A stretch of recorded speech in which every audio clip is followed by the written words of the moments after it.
इस सर्किट में हम लोग ध्यान दें तो पता चल रहा है कि यहाँ पर 2 हेडलाइट दिया हुआ है और 2 साइड लाइट दिया हुआ है। ठीक है, 2 हेडलाइट है और 2 साइड लाइट है।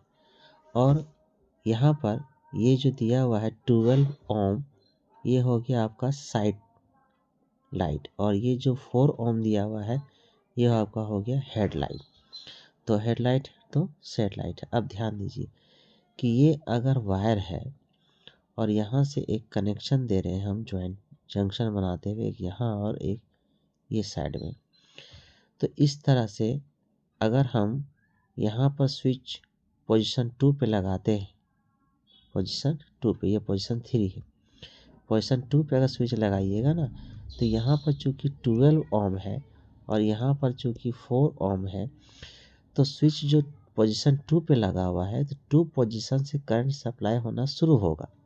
ठीक है, अब जब करंट सप्लाई यहाँ से शुरू होगा तो उस कंडीशन में करंट सबसे पहले मूव करेगा लो रेसिस्टेंस की तरफ। करंट सबसे पहले मूव करेगा लो रेसिस्टेंस की तरफ, क्योंकि लो रेसिस्टेंस होता है वो गुड कंडक्टर होता है with the comparison of the other high resistance. तो लो रेसिस्टेंस जो होता है वो ज़्यादा कंडक्टिविटी शो करेगी, तो अमाउंट ऑफ करंट भी इस सर्किट पे ज़्यादा फ्लो होगा और सबसे पहले फ्लो होगा। ठीक है, और बाद में अगर इस सर्किट पे करंट कोई फ्लो हो भी रहा है तो नेग्लिजिबल होगा, और जो इस डिवाइस को रन करने के लिए काफ़ी नहीं होगा।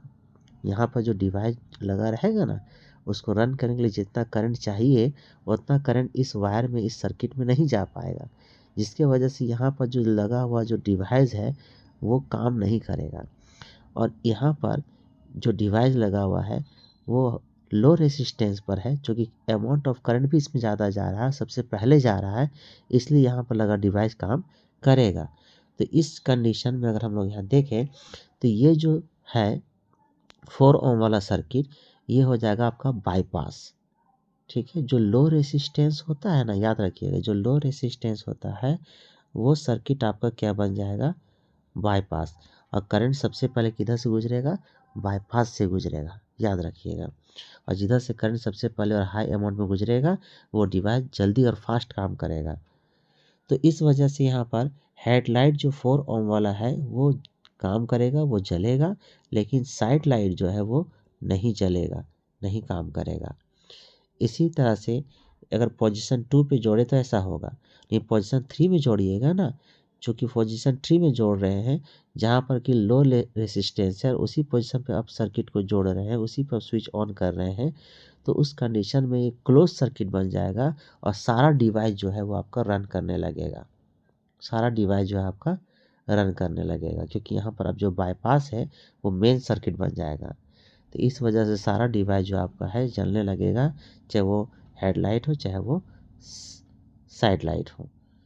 तो इसी को हम लोग थोड़ा ध्यान से देखें तो यहाँ पर देखिए आंसर लिखा हुआ है कि पोजीशन 2 में अगर आप जोड़ते हैं स्विच ए को तो उस कंडीशन में only the headlight will light up, यानी सिर्फ हेडलाइट जलेगा जो 4 ओम वाला है जिसका रेसिस्टेंस कम है। क्यों ऐसा होगा, क्योंकि ये सर्किट जो है जहाँ हेडलाइट लगी हुई है वो आपका कंप्लीट सर्किट बनाएगी, जबकि साइड लाइट जहाँ लगी हुई है वो बाईपास सर्किट बना देगी। इसी तरीक़ा से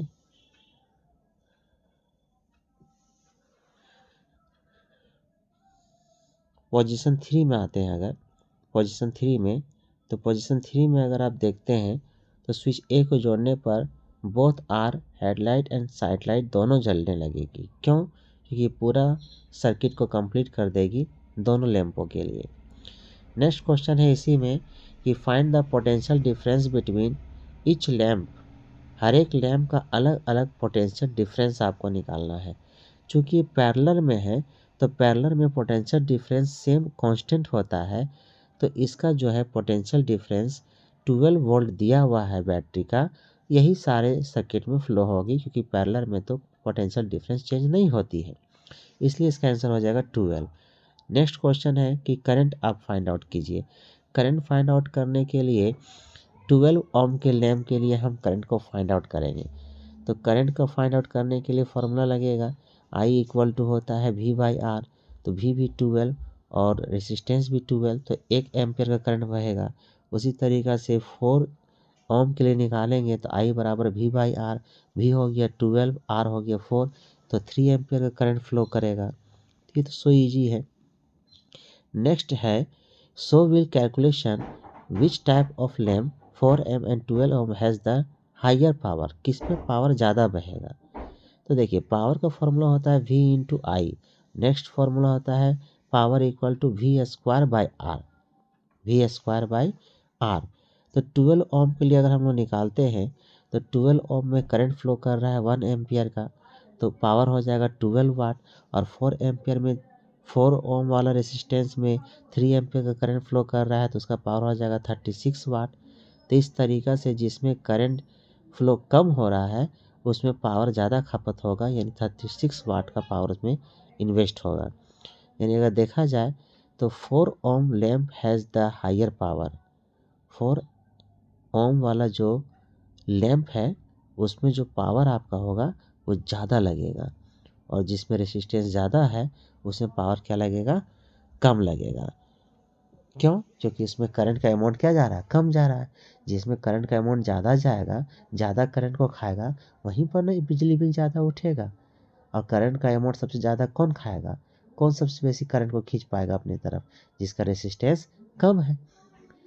तो इस वजह से ये 4 ओम वाला जो लैंप होगा यानी हेडलाइट जो है वो ज़्यादा पावर को कंज्यूम कर लेगा।